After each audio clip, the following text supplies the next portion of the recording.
মৰমৰ ছাত্ৰ ছাত্ৰীসকল, আজি তোমালোকৰ বাবে ক্লাছ 6ৰ ছ'চিয়েল ছায়েন্সৰ পাৰ্ট নম্বৰ 19ৰ জীৱন ধাৰণৰ মান উন্নয়নৰ প্ৰযুক্তিৰ প্ৰভাৱ নামৰ পাঠটোৰ সকলো পাঠভিত্তিক প্ৰশ্নটো তোমালোকৰ বাবে লৈ আহিছোঁ। মৰমৰ ছাত্ৰ ছাত্ৰীসকল, ভিডিঅ'টো স্কিপ নকৰাকৈ লাষ্টলৈকে চাই থাকিব। পাঠটোত মনত ৰাখিবলগীয়া কিছুমান কথা তোমালোকৰ ইয়াত দিয়া আছে। এইকেইটা কথা তোমালোকে ভালদৰে মনত ৰাখিবা। এইকেইটা তোমালোকৰ উত্তৰ কৰাত সহজ হ'ব।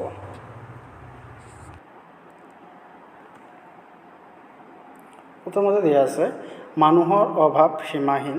তাৰপিছত দিয়া আছে অভাৱ পূৰণৰ চেষ্টাৰ ফলত নতুন নতুন বস্তুৰ আৱিষ্কাৰ হয়। তাৰপিছত দিয়া আছে কোনো কাৰ্য পৰিচালনা আৰু সম্পাদনাৰ বাবে বৈজ্ঞানিক চিন্তা চৰ্চা, আহিলা পাতি আৰু কৌশল আদিৰ প্ৰয়োগ কৰাকেই প্ৰযুক্তি বুলিব পাৰি। তাৰপিছত আছে মানৱ সভ্যতা, প্ৰকৃতি আৰু প্ৰযুক্তিৰ সমন্বয়ৰ ফল। তাৰপিছত আছে প্ৰযুক্তিৰ প্ৰভাৱত আমাৰ জীৱন আগৰ তুলনাত অধিক খৰখেতীয়া আৰু আৰামদায়ক হৈ পৰিছে। এতিয়া অনুশীলনী দিয়া আছে। 1 নম্বৰ কুৱেশ্যনটো হৈছে প্ৰযুক্তি কাক বোলে? তুমি জনা কেইবিধমান প্ৰযুক্তিৰ সম্বলিত বস্তুৰ নাম লিখা। ইয়াৰ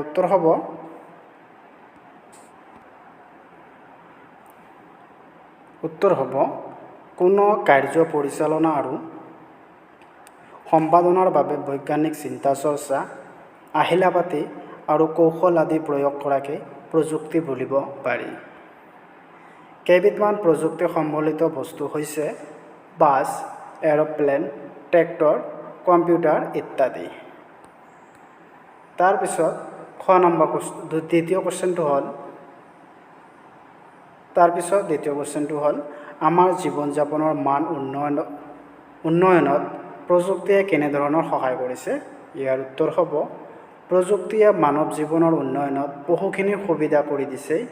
পূৰ্বৰ তুলনাত আজিকালি মানুহে অধিক সুবিধাজনক আহিলা তথা যন্ত্ৰপাতি ব্যৱহাৰ কৰিবলৈ শিকিছে। প্ৰকৃতিৰ অৱদান আৰু প্ৰযুক্তিৰ জ্ঞানেই মানুহৰ জীৱন উন্নতৰ পৰা উন্নতৰ স্তৰলৈ লৈ গৈছে।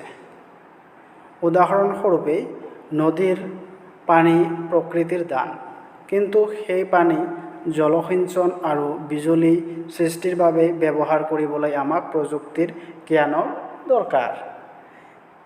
ঠিক তেনেদৰে প্ৰযুক্তিৰ সহায় লৈয়ে মানুহে গৰুৰ পৰা গোবৰ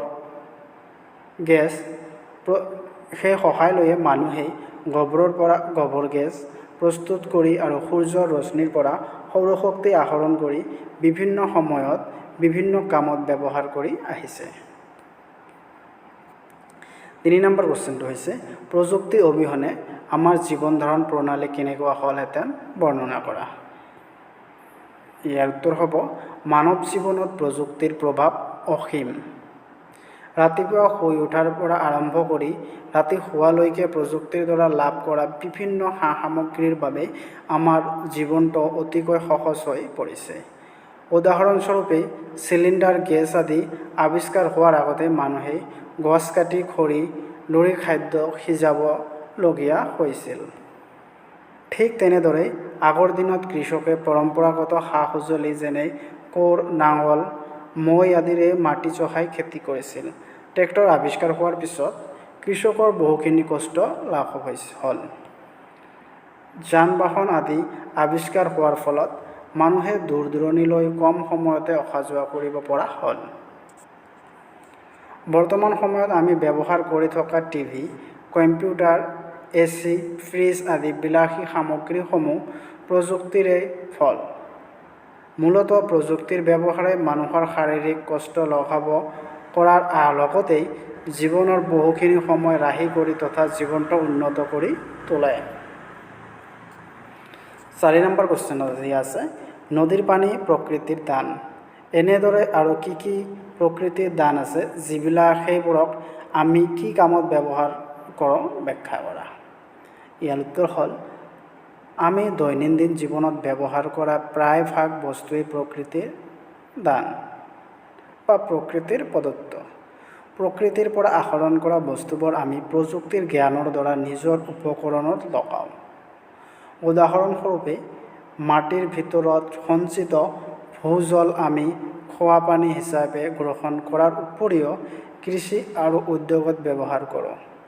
উশাহ ল'বলৈ ব্যৱহাৰ কৰা বায়ু আমি শক্তি উৎপাদনতো ব্যৱহাৰ কৰোঁ। উদ্যোগ আৰু বিভিন্ন কল কাৰখানা ৰন্ধন কাৰ্য জীৱাশ্ম ইন্ধন হিচাপে আজিও কয়লা ব্যৱহাৰ হয়। যান বাহনৰ ইন্ধন হিচাপে আমি খাৰুৱা তেলৰ পৰা প্ৰস্তুত হোৱা সামগ্ৰী পেট্ৰল ব্যৱহাৰ কৰোঁ। চিমেণ্ট তৈয়াৰ কৰিবলৈ চূণশিল, সৌন্দৰ্য বৰ্ধনৰ বাবে প্ৰসাধন সামগ্ৰী প্ৰস্তুতিৰ সুগন্ধি হিচাপে বিভিন্ন ফুল, খাদ্য হিচাপে ফল-মূল, কাঠ, খৰি, ঘৰ-দুৱাৰ নিৰ্মাণৰ সা-সামগ্ৰী হিচাপে নানান গছ-গছনি, শক্তিৰ উৎস আৰু জলসিঞ্চনৰ বাবে নিজৰা আৰু নৈ পানী, উশাহ ল'বলৈ ব্যৱহাৰ কৰা বায়ু আমি শক্তি উৎপাদনত ব্যৱহাৰ কৰি আছোঁ। 5 নম্বৰত দিয়া আছে খালী ঠাই পূৰ কৰা। ইয়াৰ 1 নম্বৰ কুৱেশ্যনৰ উত্তৰ হ'ব, ক নম্বৰ কুৱেশ্যনটোও দিয়া আছে মানুহৰ কোনো নাই। ইয়াৰ উত্তৰত হ'ব মানুহৰ অভাৱৰ কোনো সীমা নাই। এটা উত্তৰ হ'ব। খ নম্বৰত দিয়া আছে পানীৰ জীৱন ধাৰণ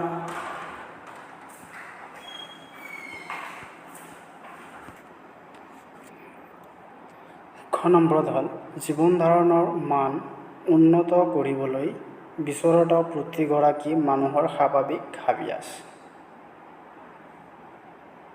গ নম্বৰ উত্তৰটো হ'ব মানৱ সভ্যতা হ'ল প্ৰকৃতি আৰু প্ৰযুক্তিৰ সমন্বয়ৰ ফল। ঘ নম্বৰ প্ৰযুক্তিয়ে আমাৰ জীৱন আগৰ তুলনাত অধিক খৰখেতি আৰু আৰামদায়ক কৰি তুলিছে। 9 নম্বৰ কুৱেশ্যনটো হৈছে অৰ্থাৎ 9 নম্বৰ উত্তৰটো হৈছে গোবৰৰ পৰা গোবৰ গেছ আৰু সূৰ্যৰ ৰশ্মিৰ পৰা সৌৰশক্তি প্ৰস্তুত কৰা হয়। তাৰপিছত দিয়া আছে 6 নম্বৰত অশুদ্ধ শব্দটো কাটি বাক্যটো শুদ্ধকৈ লিখা। ইয়াৰ ক নম্বৰ কুৱেশ্যনৰ উত্তৰটো হ'ব অভাৱ পূৰণৰ উপায় বা আহিলা সীমিত। নহয়, এইটো ভুল হ'ব, এইটো হ'ব সীমাহীন। ঠিক তেনেদৰে খ নম্বৰত দি আছে দূৰ ঠাইলৈ যাতায়াত আৰু যোগাযোগৰ আজিকালি বেছি সময় লাগে। এইটো ভুল হ'ব, নালাগে। আজিকালি দূৰ দূৰণিলৈ যাতায়াত কৰোঁতে বেছি সময় নালাগে। গ নম্বৰটো হ'ল প্ৰযুক্তি আমাৰ দৈনন্দিন জীৱনত অহৰ্নিশে সহায় নে অসুবিধা কৰি আছে? সহায় কৰি আছে। খ নম্বৰ আছে প্ৰযুক্তিৰ সহায় নলোৱাকৈ লৈ মানুহৰ সূৰ্যৰ ৰশ্মিৰ পৰা সৌৰশক্তি আহৰণ কৰিবলৈ সক্ষম হৈছে। এইটো ভুল হ'ব, এইটো হ'ব সহায় লৈ। 9 নম্বৰত দিয়া আছে পৃথিৱীৰ এতিয়া আমাৰ বাবে সৰু সৰু চিনাকি নে অচিনাকি? এইটো হ'ব চিনাকি।